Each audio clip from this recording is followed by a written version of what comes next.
Hello, my name is Steve. Today we're going to set up a PPPoE connection using this router. It's an 1841 router. And let me get you familiar with this router. I'll do a show run. You can see there's really nothing set up other than a few things under the console, which just makes life a little easier. I will have another video that explains some of those, what they do, and some tips and tricks on how to set up a router or switch. Next, show IP int brief. You'll see the interfaces that we're using today is the fast Ethernet 0. There's a couple fast Ethernet ports on this, couple serial ports on this. You notice there's no other interfaces, but that will show up later. It'll be basically a virtual interface that we're going to need for the PPPoE connection.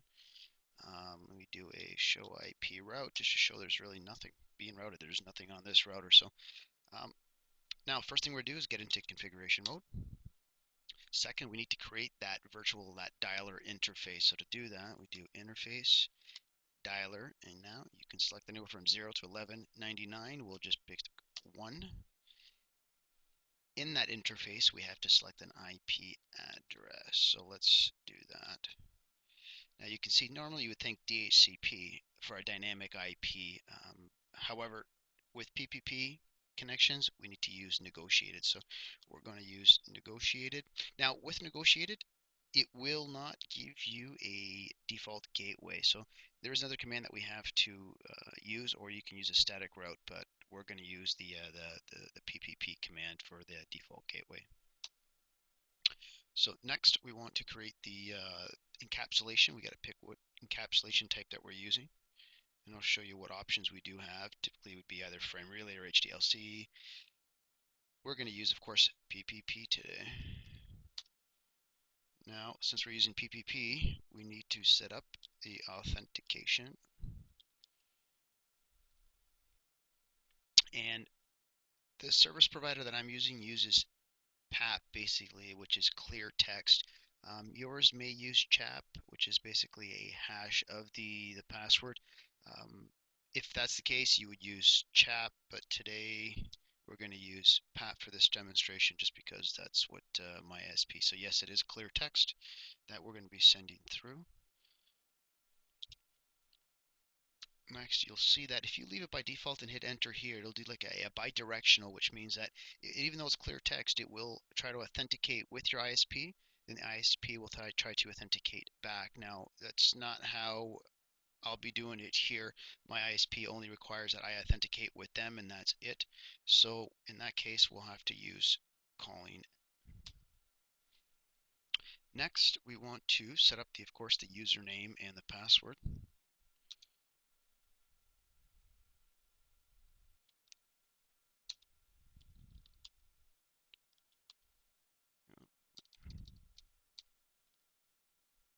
Sent.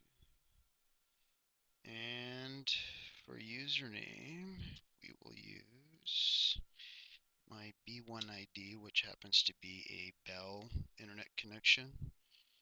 And now, of course, password, which is ABC123. Those of you who see this, that password will change. Next, we want to, this is the command that we'll need to set up now for to set up a default route. We have to use the IP control protocol, and I'll show you not too many options. We're going to use the route, and you can see here is install default route through negotiated peer IP addresses, which is what we're doing. And then enter.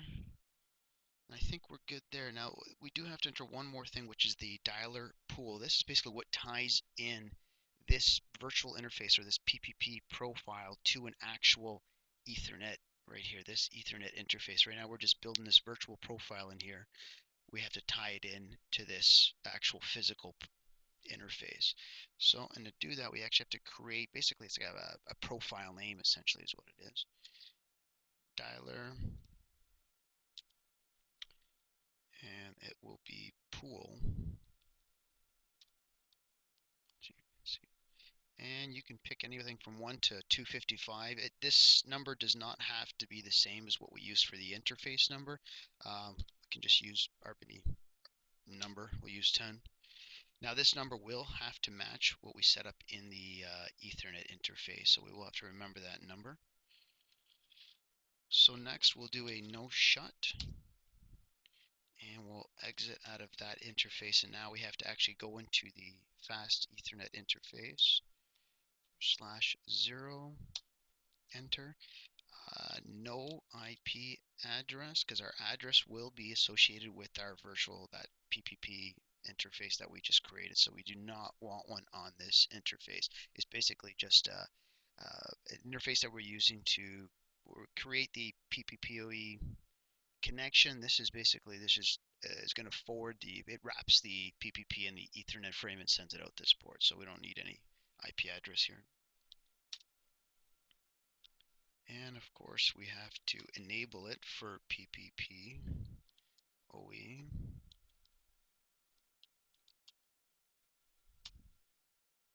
And this is where we tie in the actual profile.